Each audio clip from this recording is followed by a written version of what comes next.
ఇవ్వండి, ఇలా చిక్కగా కలుపుకొని పెట్టుకున్నాం అనుకోండి, నీట్గా ఉంటుంది అనమాట. మరి జార్ చేసుకోకండి. ఈ విధంగా ఈ కన్సిస్టెన్సీతో చక్కగా ఈ ప్రక్కన పెట్టుకున్న తర్వాత ఇప్పుడు మనం ఇక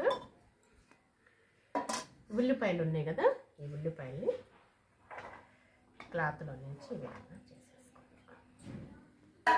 ఇదండి ఆల్రెడీ మనం తయారు చేసి పెట్టుకున్నాం కదా, ఈ ఉల్లిపాయల్ని వచ్చేసి ఆల్రెడీ డ్రై అవుతున్నాయి.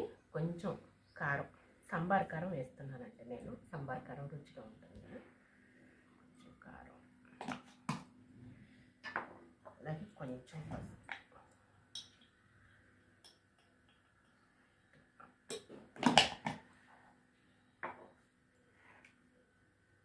కొంచెం ఉప్పు, సాల్ట్ కొద్దిగా,